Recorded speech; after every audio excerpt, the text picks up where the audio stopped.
श्रीमद् भागवत कथा दशम स्कंद। कृष्ण जन्म मथुरा लिया, ब्रज लीला सुखधार, भक्तों की रक्षा करी, पापी कंस पछार। 8वां अध्याय श्री कृष्ण जी का नामकरण तथा लीलाएं। श्री शुकदेव जी ने कहा, हे परीक्षित, वसुदेव को अपने पुत्र बलभद्र के गोकुल में जन्म लेने का हाल मालूम था।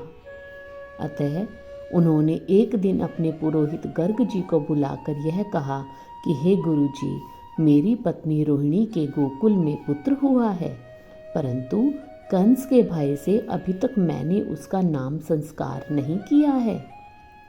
अतः आप छिपे छिपे गोकुल में जाकर उसका नामकरण संस्कार कर आइए। यह सुनकर गर्ग जी गोकुल जा पहुँचे। उनका आगमन सुनकर नंद यशोदा प्रसन्न हो सब ग्वाल बालों सहित इन्हें सम्मान पूर्वक अपने घर ले आए। फिर हाथ जोड़कर इस प्रकार कहने लगे, हे गर्ग जी, हमारे धन्य भाग्य हैं जो आपने अपने दर्शन देकर हमें कृतार्थ किया। अब आप अपने आने का कारण कहिए। गर्ग जी बोले, हे नंदराय, मुझे वसुदेव ने अपने पुत्र का नामकरण करने हेतु भेजा है। यह सुनकर नंदराय ने प्रसन्न होकर कहा, हे प्रभु, हमारे भी एक बालक उत्पन्न हुआ है, सो कृपा कर आप उसका भी नाम रख दीजिए।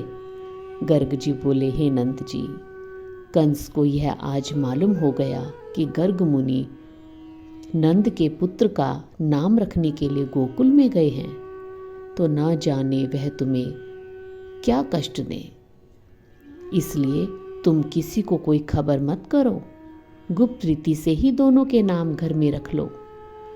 नंद जी उन्हें अपने घर के भीतर के भाग में ले गए और उस समय गर्ग जी ने रोहिणी के पुत्र की कुंडली बनाई और जन्म लगन देखकर यह कहा कि इस बालक की राशि का नाम राम है, परंतु यह इतना बली होगा कि संसारी लोग इसे बलराम कहकर पुकारेंगे।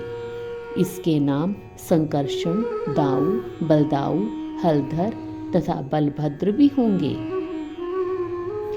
फिर गर्ग जी ने श्री कृष्ण जी की जन्म कुंडली बनाकर इस प्रकार कहा, हे नंदराय, तुम्हारे पुत्र का रंग सांवला है, अतः रूप से इसका नाम कृष्ण होता है।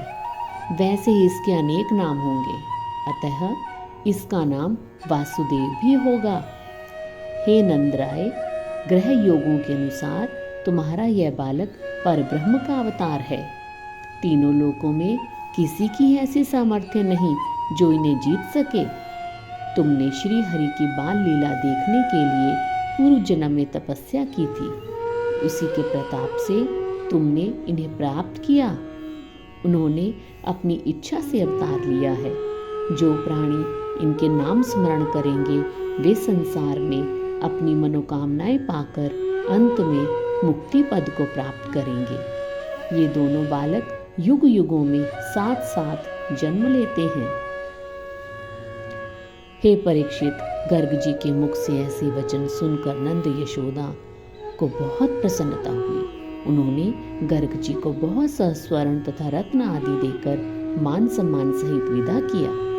तत्पश्चात गर्ग जी ने मथुरा में आकर वसुदेव को समाचार सुनाया।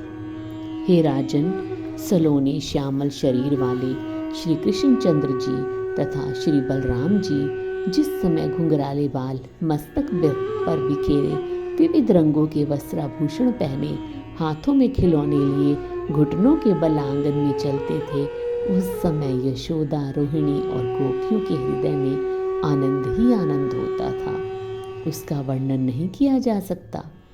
भगवान श्री कृष्ण चंद्र जी की तरह तरह की बाल लीलाओं द्वारा नंद यशोदा एवं गोपी ग्वालों को आनंदित करते थे।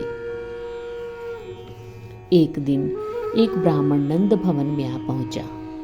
तब यशोदा जी ने उसे दूध, चावल और शक्कर दी। ब्राह्मण ने उस दूध की खीर बनाकर कटोरे में परोसी और जब वह श्री श्याम सुंदर का भोग लगाने के लिए नेत्र बंद करके उसका ध्यान करने लगा, उस समय भक्तवत्सल श्री कृष्ण उस कटोरे के पास पहुंचकर उसमें से खीर चाटने लगे।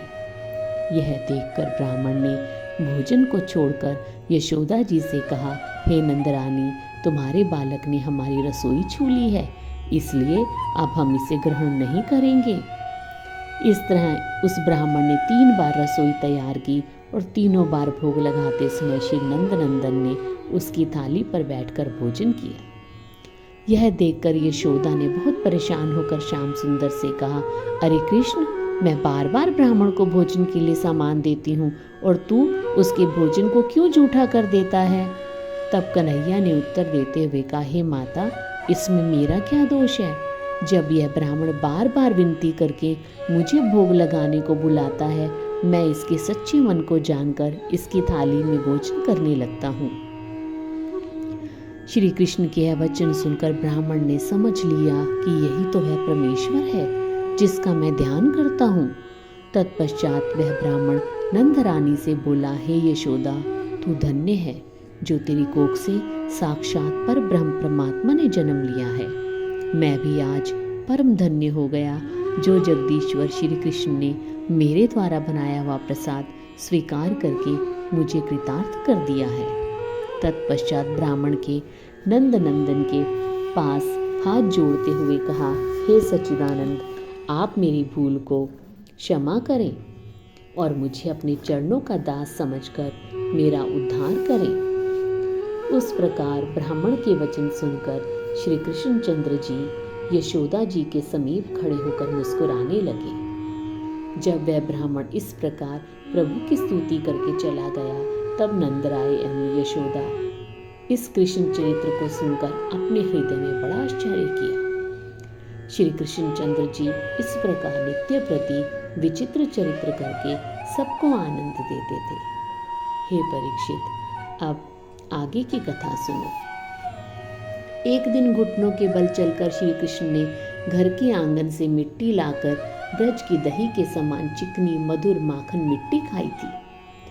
यह देखकर गोप ग्वालकों ने यशोदा से आकर कहा, तेरे लाल ने मिट्टी खाई, यशोदा सुन माई, कृष्ण ने मिट्टी खाई है। यह सुनकर यशोदा को बड़ा गुस्सा आया और वे बैंत हाथ में लेकर कन्हैया को धमकाने लगी। तो को समझायो कन्हैया सो सो बेर, काहे को मिट्टी खाई रे। माता के भय से श्री कृष्ण जी कांपने लगे। बोले, हे मैया, मैंने मिट्टी नहीं खाई है। ये ग्वाल बाल तो व्यर्थ ही मेरे पीछे पड़ गए हैं, जो तुझे झूठी बातों से गुस्सा दिलाकर मुझे पिटवाना चाहते हैं। यशोदा बोली, हे कन्हैया, तू मुझे अपना मुख खोल कर दिखला। यदि तूने मिट्टी नहीं खाई है तो तेरी जीभ साफ होगी। माता के इस प्रकार कहने पर भगवान श्री कृष्ण ने सोचा, यही मौका है। अब संसार की माया के अज्ञान में डूबी हुई माता को अपने सच्चे स्वरूप का दर्शन देकर ज्ञान कराना चाहिए। जब उन्होंने अपना मुख खोला तो उसमें माता को तीनों लोकों सहित समस्त देवताओं के दर्शन हुए। उस समय यशोदा जी ने नंदराय से कहा, मैंने आज कन्हैया के मुख में समस्त ब्रह्मांड को देखा है। जब नंद जी ने उत्तर दिया कि हे यशोदा, गर्ग मुनि ने जो बात कही थी वह सब सत्य सिद्ध हो रही है, फिर तू वृथा ही क्यों उन पर ब्रह्म परमेश्वर को अपना पुत्र जानकर उनके पीछे हाथ में बैंत लेकर दौड़ती रहती है।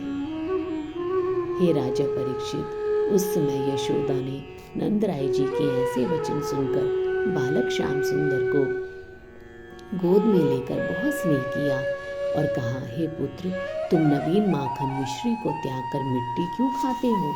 इतना कहकर माता श्री कृष्ण को लेकर भीतर चली गई। इति श्री दशम स्कंद का आधा अध्याय समाप्त। कल से फिर इस अध्याय को पूर्ण रूप प्रदान करेंगे। तब तक जय जय श्री राधे।